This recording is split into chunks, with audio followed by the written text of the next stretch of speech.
Hello everyone. As we begin our session today at the Wheeler Centre, I'd like to acknowledge that we're meeting today on the traditional lands of the Wurundjeri Woi-wurrung people of the Kulin Nation, and to pay my respects to the elders, past, present and emerging. And we have got a very special event today. We're here with not one but two best-selling, multi-award-winning authors, Amie Kaufman and Meagan Spooner. Together they have written multiple best-selling series, including these Broken Stars, Unearthed, The Other Side of the Sky, as well as numerous individual hit novels as well. Today we're here to talk about their newest book, Ladies' Night. Please give them a big welcome.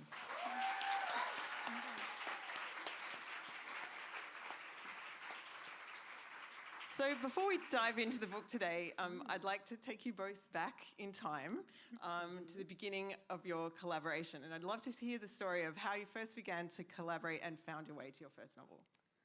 Oh, gosh. Through fan fiction is the answer.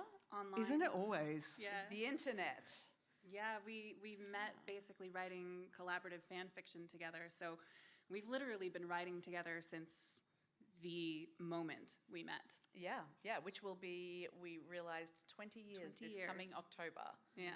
Wow. So we got to do something special while Meg's here. Yeah, I don't know, something fun. But yeah, we wrote fan fiction together for ages, and then despite my very best efforts, I eventually had to get a job.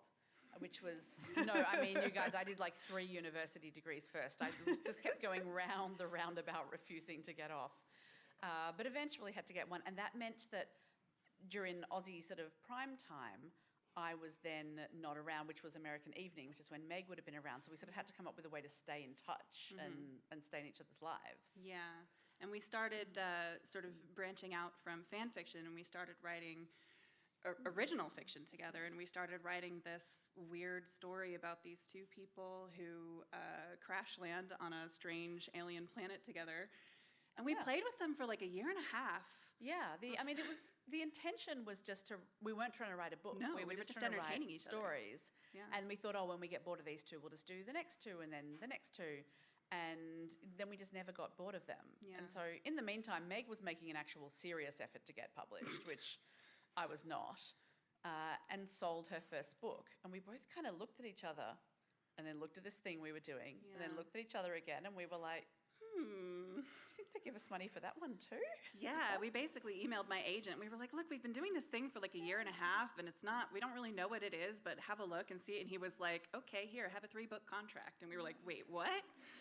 Explain. Wait, so when you first started to write that series, you were not anticipating that it would be a published novel? It was for us. It was for us. We were just writing a story to entertain ourselves and to sort of maintain our friendship. And it suddenly turned into this huge trilogy, and we had no idea where it was going when we first started. Yeah, we were learning live, and when we had to write book 2, we were like, again, you say? Oh my God, okay. Book 3 as well. Whew, wrapping up a trilogy, who knew? I don't think that I'd realised that you've been writing together for 20 years. Yeah. So is there a way that your writing process together has evolved over the years or changed or? I think probably what's notable is how much we've kept the same. Yeah, I think we pretty much do it very... Our first sort of pass is always just a pass about the characters. We create our characters and sort of put them in a virtual room together and see what happens. And we kind of see how they play off each other and where their chemistry is. And then the plot and everything kind of comes out of that. And we've been doing that since the beginning, so... Yeah, including all the characters we've written who are not books, who we didn't write for anyone else, that we just wrote for ourselves. Yeah, but I mean, I think because we're both writing, usually a different character or a different point of view in our books, you sort of have to teach each other what your character sounds like. And so that back and forth can sort of really help create that sense of who the character is. Yeah, so like we always tend to, Amie will take one character and I'll take the other character. And so in Ladies' Night, Amie's character is Isobelle and my character is Gwen. And at this point, either of us could write either character, and you wouldn't be able to tell which one of us was writing it. But at the beginning, we kind of have to like play with the characters and learn exactly how they speak and how they act in order to be able to do that later. Yeah. Okay, well, I would love to ask some follow-up questions about the characters. So I'm not sure, well, the book comes out officially on the 3rd of June, so I'm assuming that many here in the audience have not yet read it. So we'll keep this spoiler-free. Okay. But this is a story, well, how would you describe the story? I mean, it's the most basic pitch, I think, is like it's like A Knight's Tale, but all queer ladies.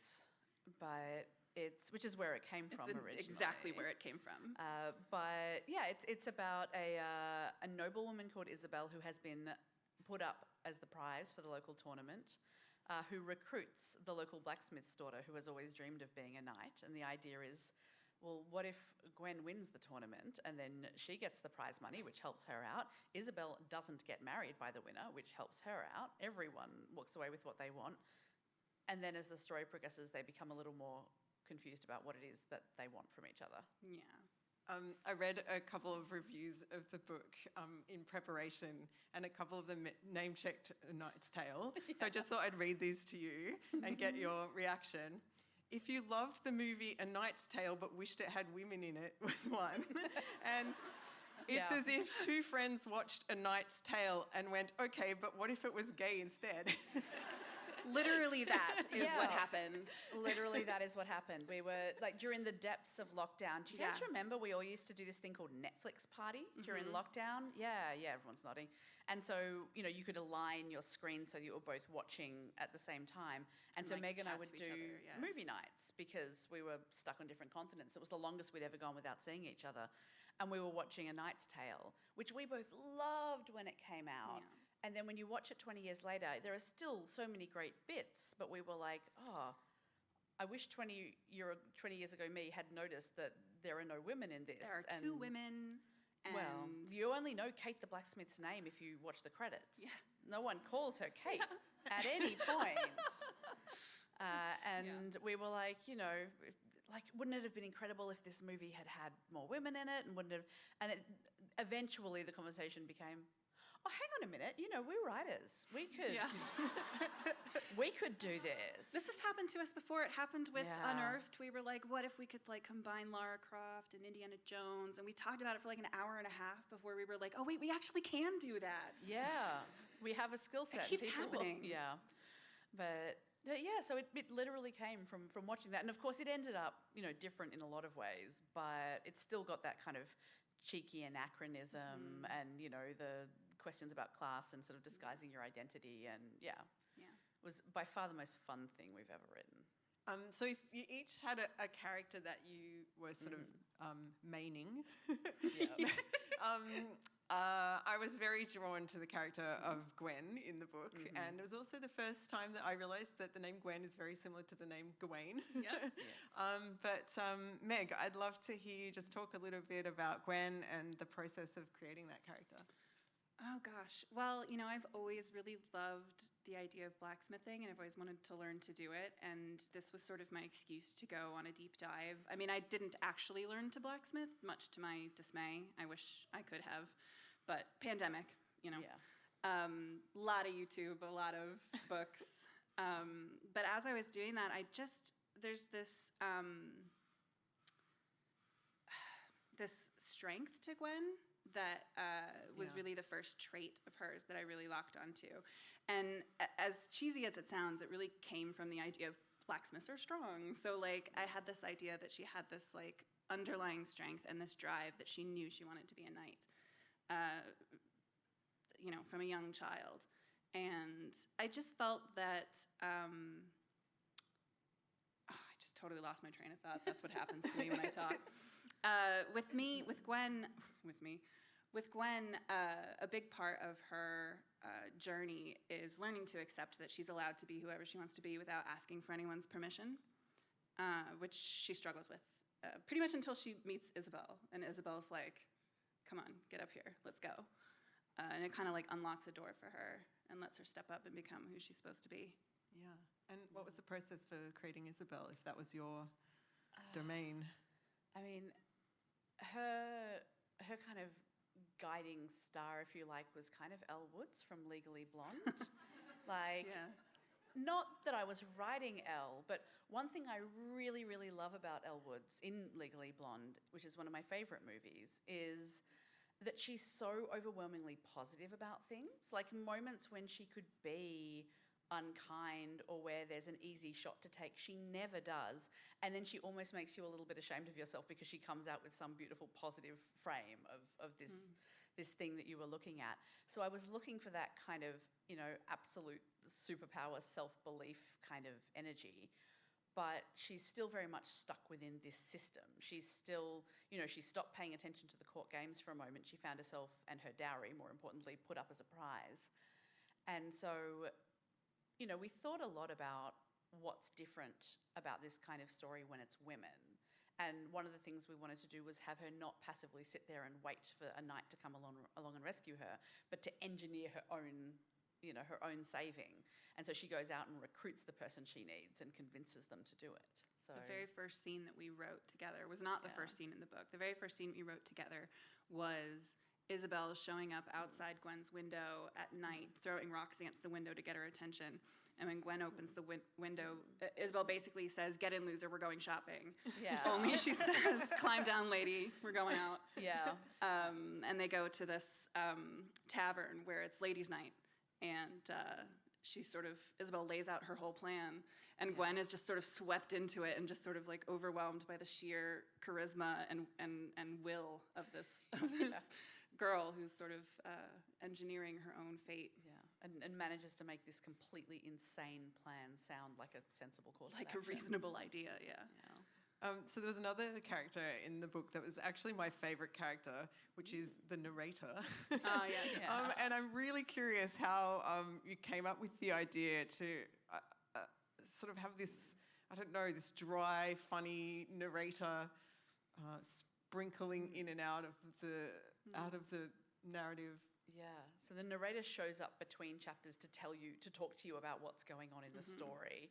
And the narrator's very clear that they're not either of you, too. No, the narrator's not us, and the narrator's not Gwen. The narrator's is a singular character, yeah. Yeah, who will sometimes point out things that are going on or ask questions or sort of remind you of things. And the narrator... did you notice all those thatched roofs in the village? Very flammable, those roofs. By the way, that's called foreshadowing. Yeah. Yeah, the narrator has turned out to be an unexpected breakout hit. Yeah. Like, we had fun. We thought it was something we did for us, and everybody's like, "Oh, yeah. This is so funny." So we're like, yay. Yeah, and I think, when you're watching that kind of tongue-in-cheek, if it was a movie, it would not be unusual to have a voiceover, saying, "Behold the village," and, all the people in it and all the things that are happening. And we also, we have the audiobook narrator for the narrator is Meg's my favourite audiobook narrator. And we've been listening, her name's Barbara Rosenblatt, and we've been listening to her for years. Yeah. And we sort of used her as the North Star for the narrator's voice. We could hear her in our heads. What is it about her that draws you in particularly? Her comedic abilities are phenomenal. She can read a passage from a book that if you were to read it, you wouldn't see it as that funny, but when you hear it in her voice, you're just rolling on the floor laughing. She's very dry, very charming, very witty. And that was the voice in our heads. And when it came time for our publisher to be like, here's our options for the audiobook narrator, we were like, We wrote a begging letter, is what happened. We would never ask for anything again if we could only get this. And we are so passionate. And thankfully our audiobook producer saw it. And she's like, I have a mission. And we were like, feel free to send this glowing paragraph of absolute fangirl fandom to the narrator if you think this will help convince her to do this project with us. Yeah, and somehow our producer brought her back to us. And she did, yeah. So at the heart of this book is a very charming, full of feels, sapphic romance that unfolds between our two leads. And I feel like... having read your books over the years, there's always been a kind of queer characters and a queer presence, but this is the first kind of sapphic romance that you two have written together. Is that right? Yeah, that takes centre stage. Yeah, that takes centre stage. Yeah. Yeah. And And I was just wondering, I would love to hear about, first of all, your journey towards writing a book like that, but also, because I know that since 2013 when These Broken Stars was published, the publishing landscape has also really changed in terms of what kind of queer fiction is getting published. So I'd just love to hear your thoughts about that journey. Yeah, well, we are both bi, but there's so much bi erasure in the queer community, and especially in the past, there's been a lot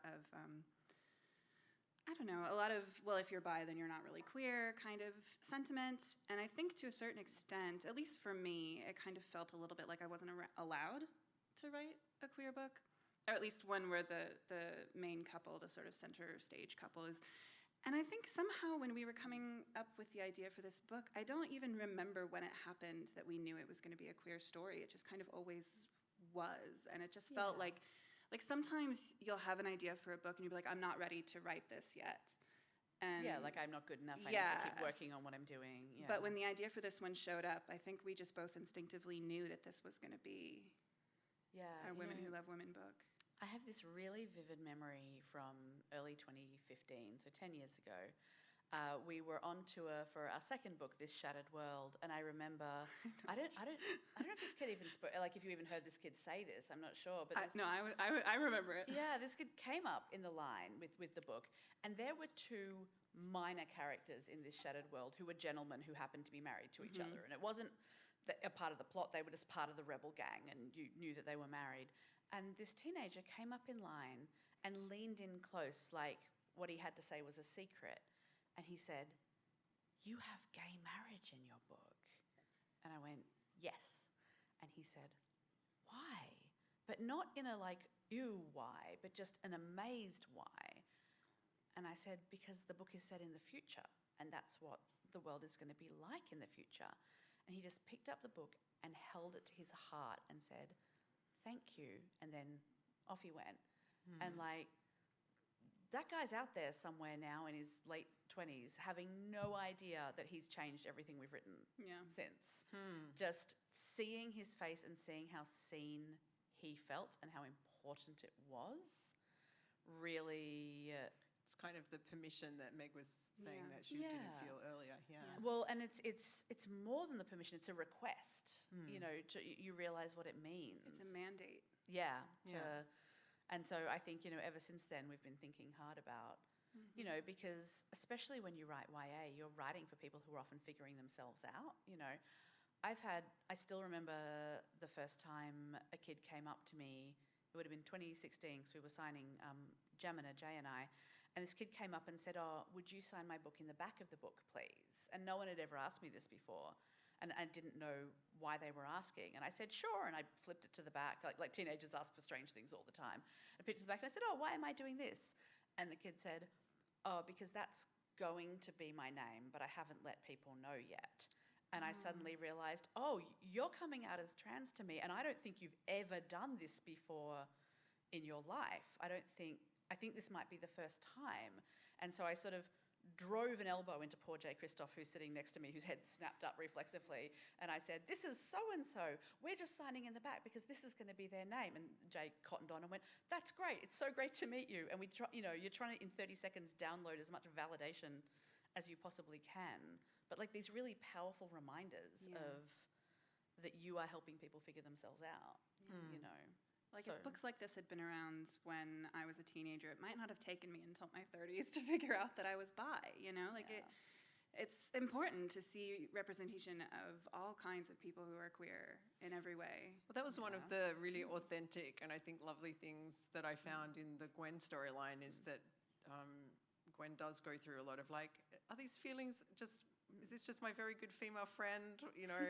Is it...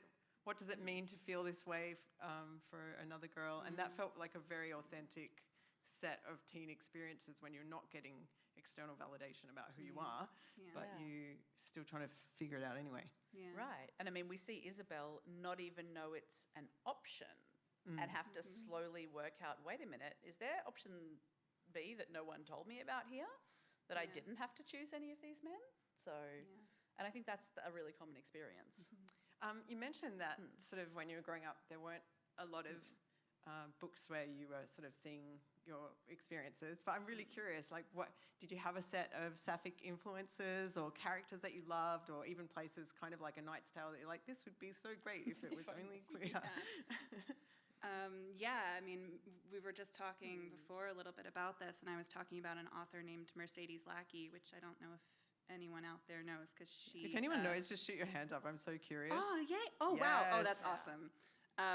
And she wrote a bunch of books in a series called The Heralds of Valdemar, and one of the trilogies, I think, it's a trilogy, the Vaniel stories, were starring a gay man, and it's not sapphic, but it's still queer, and I read it as a kid and didn't find it strange at all. I was just like, yeah, okay, cool. But it was this normalization of having queer people front and center in a fantasy story that you pretty much didn't find anywhere else at that time. No, that book was so ahead of its time. It was actually published in 1989.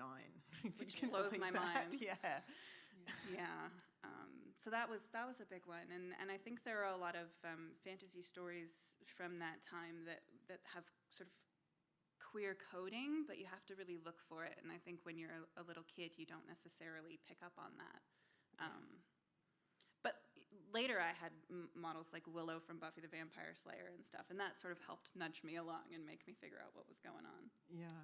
What about you, Amie? I think Anne McCaffrey was probably the biggest one for me. She was, often when I'm talking to students about her, I say, you know, if you read Anne McCaffrey's books today, you could probably find some things that could use updating, but also she was writing queer characters, she was writing characters with disability, she was writing people of colour in sort of leadership and adventure roles when almost no one else was doing it. And she was so far ahead of her time.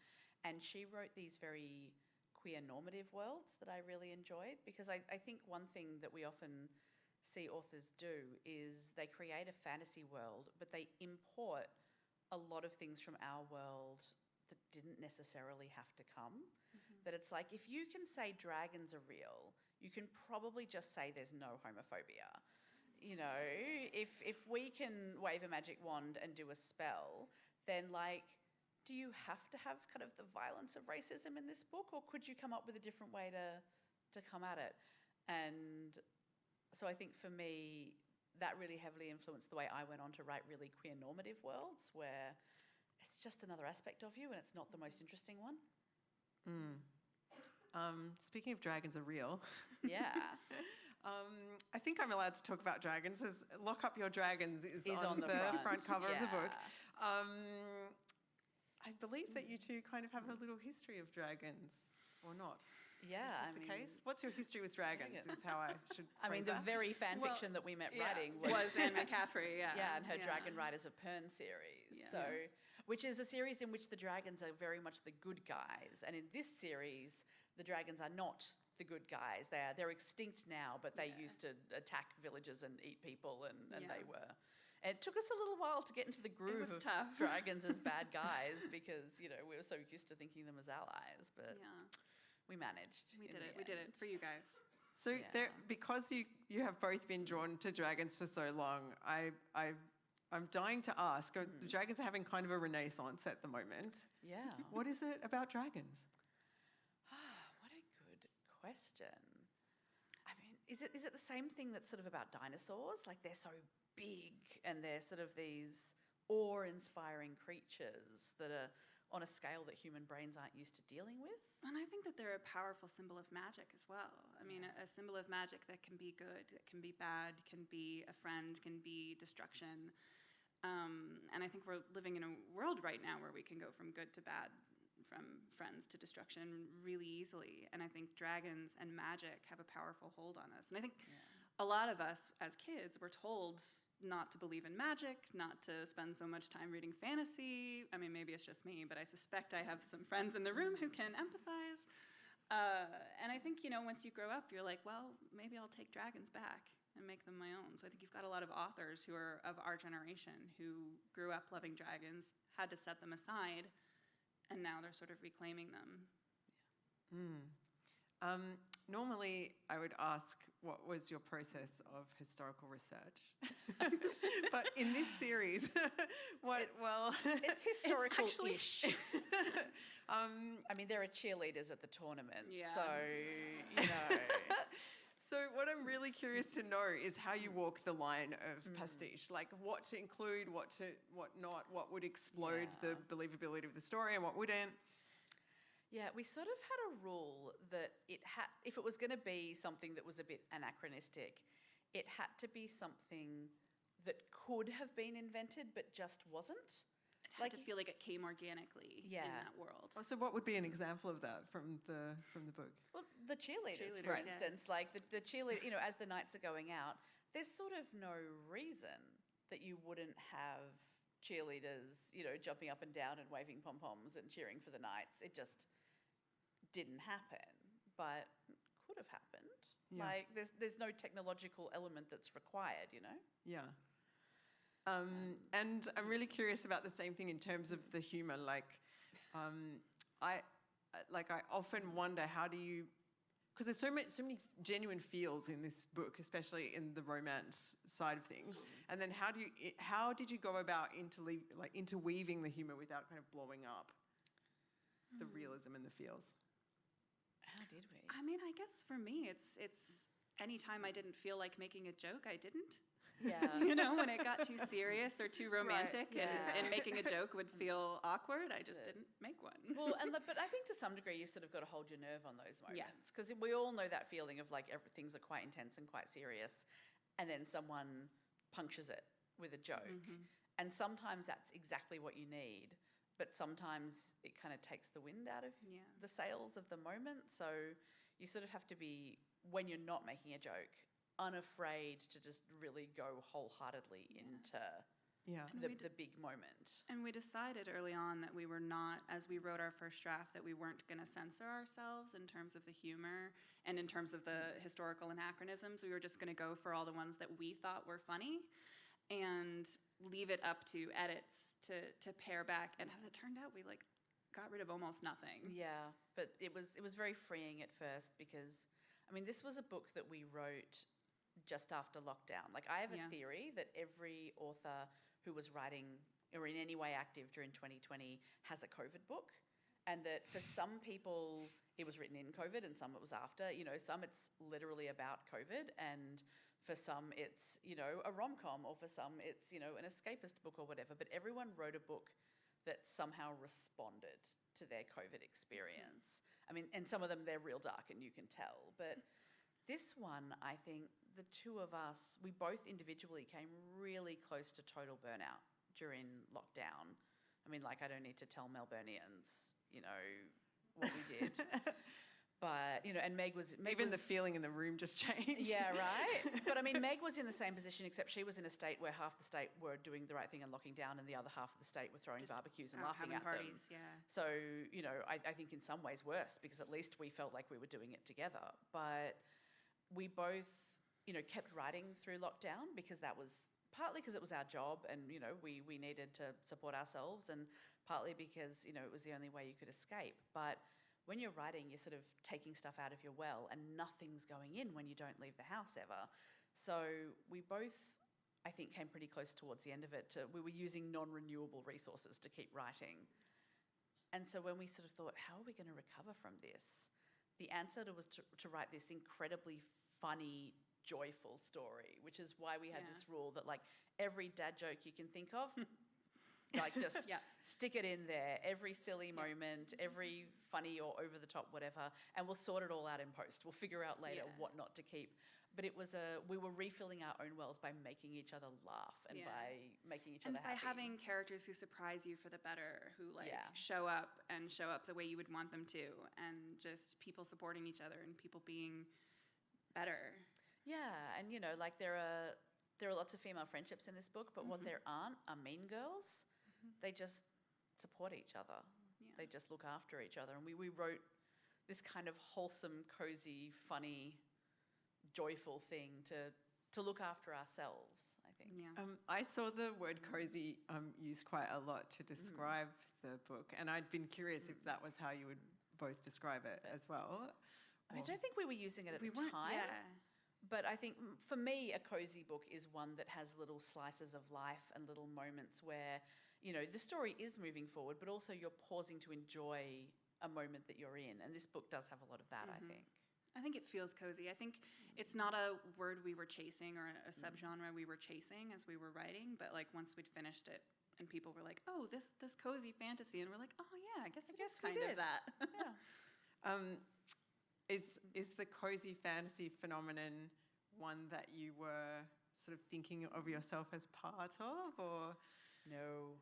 I mean, we were just writing a thing it. that was Yeah. fun. and in a way, I think if we had any concern, it was that we didn't really know what to compare it to. And then while we were working our way through, these sorts of books became more popular, I think, because there's something that a lot of people could use right now. You know, the world is rough. Like, take a break, make a nice cup of tea, and just read something lovely for a minute. Yeah. So without any spoilers, but I will say that the book ends in a way that suggests that there may be more for our main characters. So I just wonder if I can ask, is there anything that you can tell us about the future? Oh, I mean, we're about 20,000 words from finishing the sequel. Yep. We can say that. I mean, she's the first draft for sure, but she exists. There are a few not literal, figurative here be dragons moments where we're like, we're going to have to go back and put something Fix here. that. Yeah. But I mean, that's always the way. I think we can say it's the book in which our characters invent medieval tourism. And it's very funny and very silly. You know, there's a sign in the town square that says, "Thou art here," with a map of the town. You know, it's that kind of place. And one of the girls looking at it going, how does it know? How does it know we're here? Yeah. But, you know, the guy at the tavern invents room service. And, you know, we will bring our service directly to your room. We need a better name for that, you know. There's a portrait artist who says, you know, would you like a portrait of thyself? I'll paint both of us into it. And they're like, you need a better name. You need a shorter name. And he walks off going, Selfie? So, Yeah. We're having a lot of fun with that one. Yeah, incredible. All so right. yes, there is a sequel. All right, I think we'll open up to some audience questions. So we've got some roving mics here. If you've got a question, just throw your hand up and someone will gravitate towards you. I can see a few here already.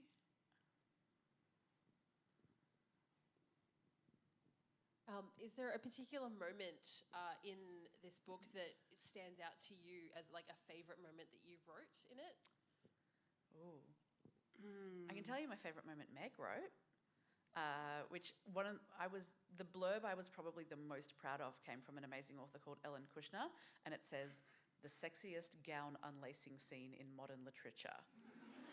And I campaigned to have that put on every cover and every asset, and for some reason it wasn't, which baffles me. But I really enjoyed when Meg wrote that.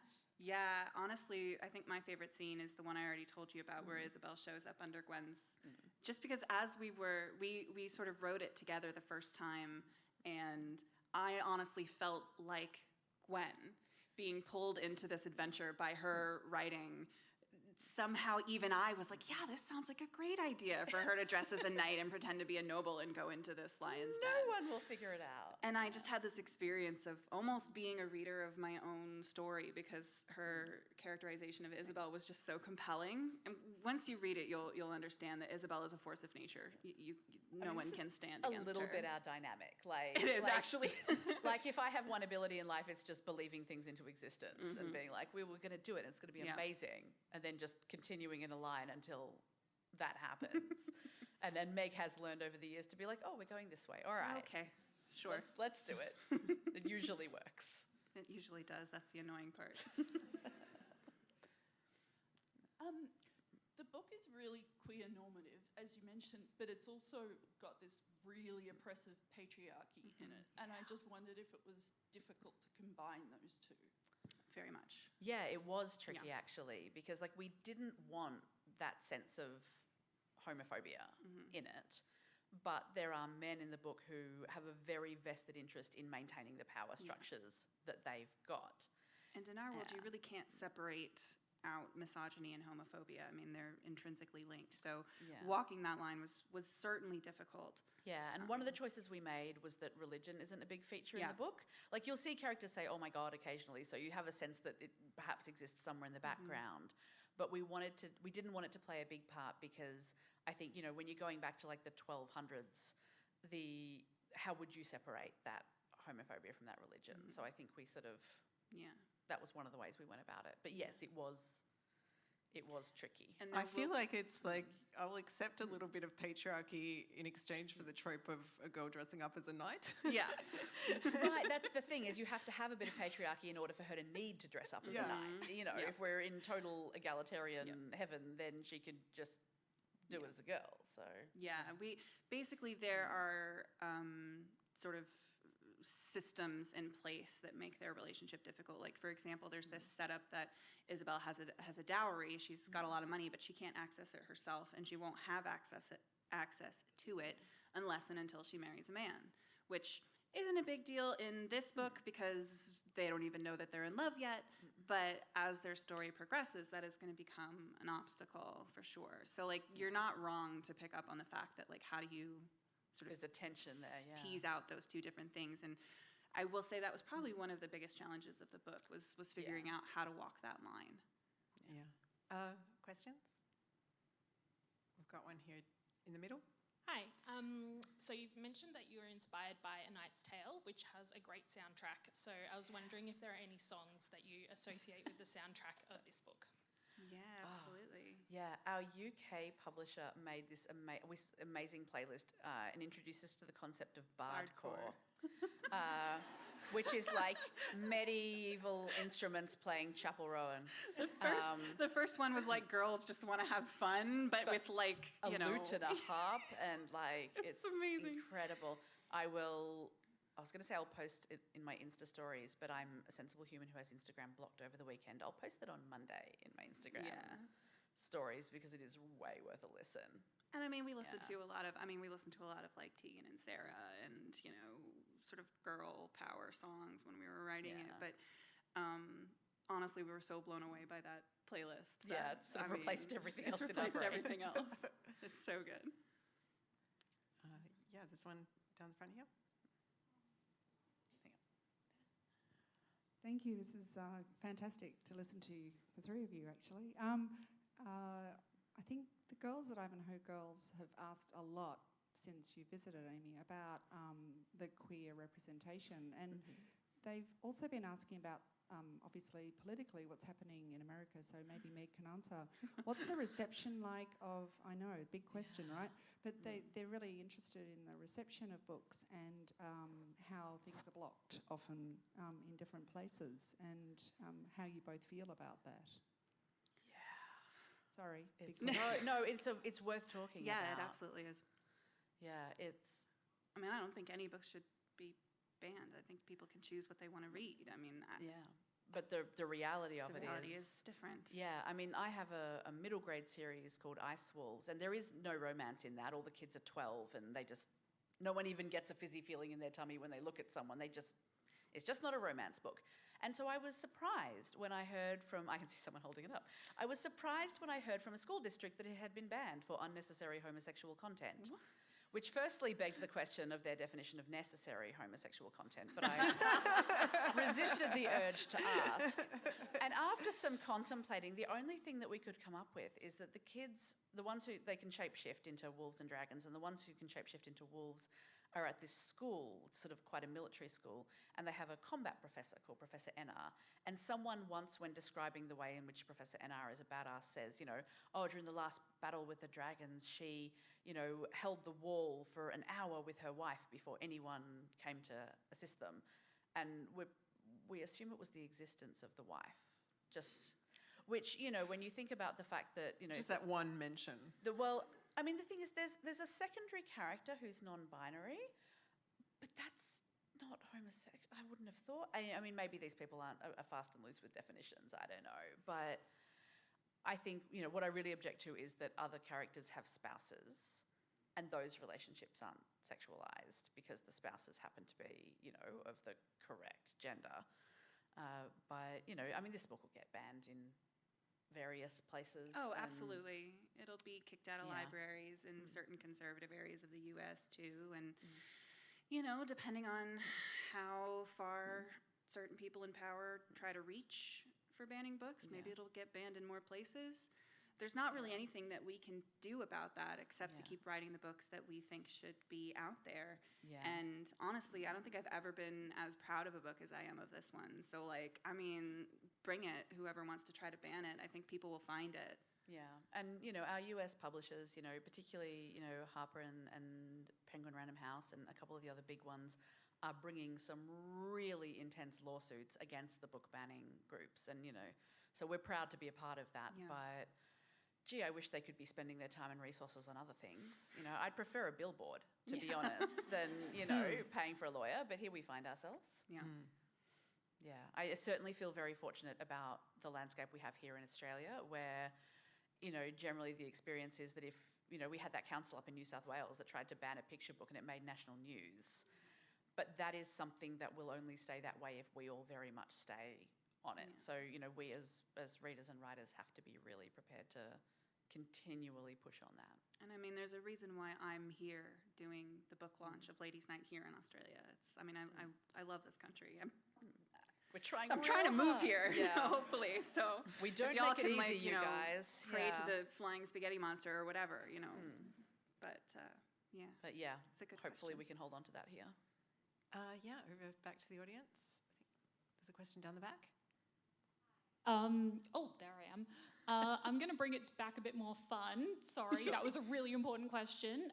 Most anticipated book of the year. You mentioned medieval tourism. What characters that you've already written would you love to tour the world of Ladies' Night? And where would you love these ladies to visit that you've created for other series? Oh my God, What a Lilac great would fit right in with Yeah. Isabelle's friends. Yeah, so when we talked about these broken stars and the two characters who got shipwrecked, I often describe them as a war hero and a space Kardashian, which is like very unfair on Lilac because she actually has hidden depths. And for all I know, the Kardashians do too. I don't know them. But yeah, she would fit right in with a girl gang and have an my God. amazing time. It would be spectacular. Yeah. I'm trying to think about which of our worlds the characters from Ladies' Night would have the faintest chance of surviving. Because I think they'd become gosh.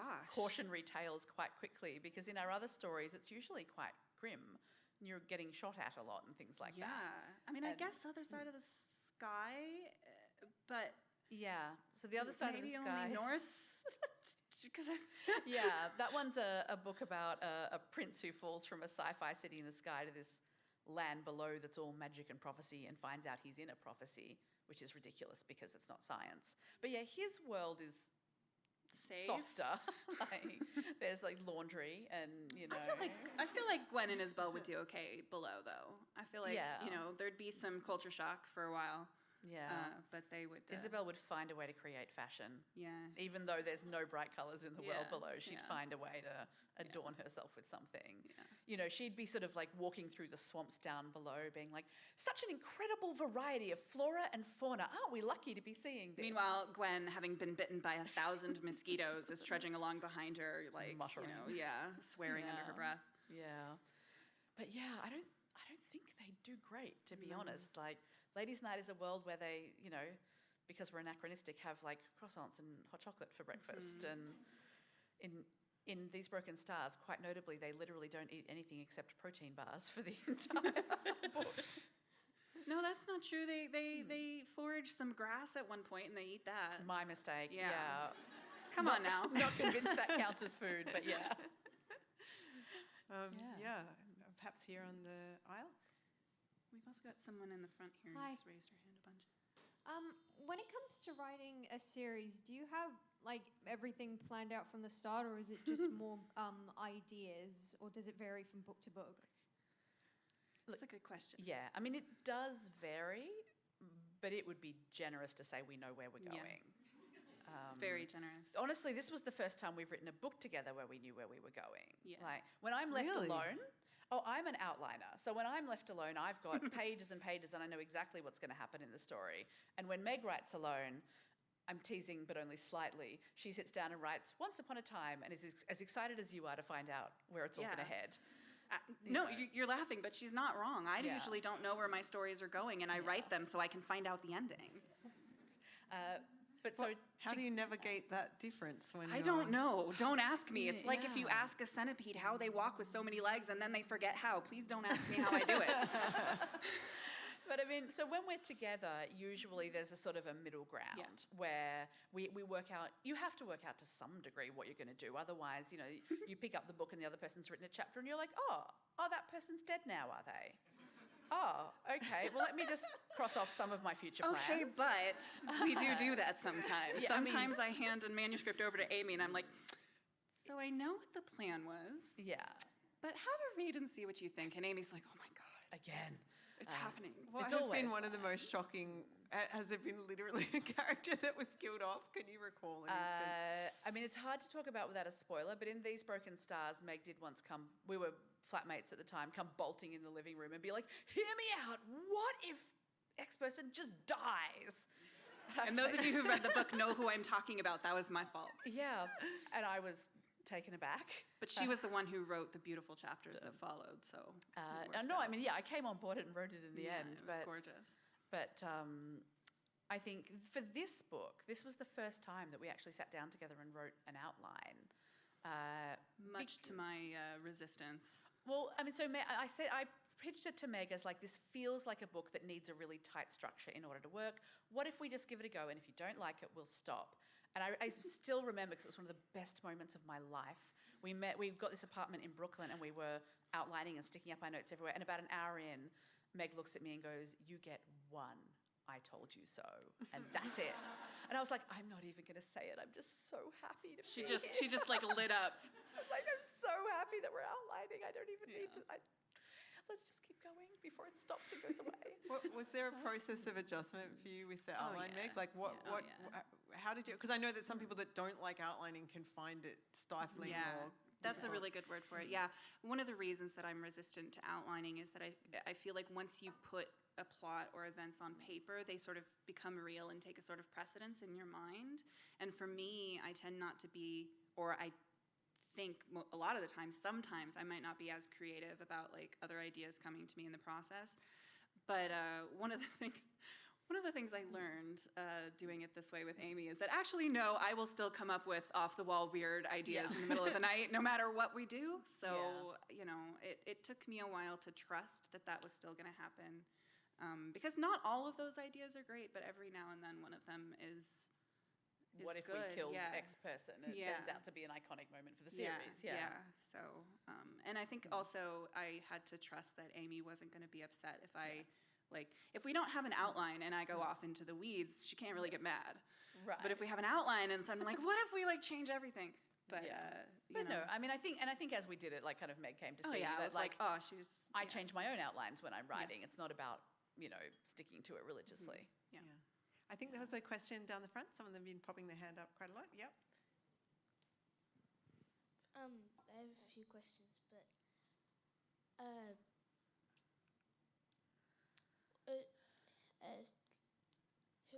which on the front cover, who's who? Because I can't tell. The blonde one wearing the amazing dress is Lady Isobelle, and the one with the dark braid is Sir Gawain. Okay. Did you say you had another question? Yeah. Yeah, go ahead. What are some books that, like, when you were writing this book, were similar to your story? Ooh, Like good one. inspired by? Tamara Pierce has a great series of Lady Night books. Yeah. Well worth reading. I'm sure a lot of you here have read them.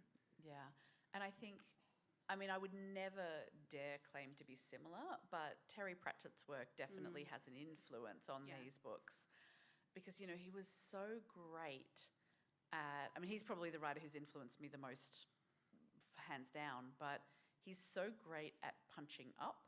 Like, he made fun of a lot of people in his books, but he never made fun of someone who he had to punch down to reach. He only ever made fun of those who could absolutely defend themselves. And I think we had a lot of silly moments that were sort of a nod to him, but also that sort of ethos of, people are going to be made to look a bit silly in this book, but no one who's not in a position of power. Do you have a favourite Pratchett that you can name check if there happens to be anyone here who hasn't Night Watch is my favorite. I mean, Night Watch is my favorite, but if you have not read Terry Pratchett and No, you're you have looking to for start something with to other pick ones. up, I would start with Guards. I think that's the best entry point. Yeah, I think we've got time for maybe one or two more questions. So, yeah, this person here. Hi there. Your stories have like really fantastic characters, and they're very character driven, from my understanding. So I was just wondering, in like the process of writing your stories, is it like do you create the character first and then figure out, okay, now what situations would this character really shine in, or is it whilst writing this story you realize you have a void in the story and you realize, oh wait, oh man, no one really fits here. We gotta figure out either A, fundamentally change this person, or B, this is Bob. He was here all along. Exactly. And then you have to like go back and then try and fit Bob into the story and all that. Thanks. I think for the most part it's kind of like braiding. Yeah. So, you know, we have a story where we're like, well, there's going to be this girl who dresses as a knight, and there's going to be a noble woman.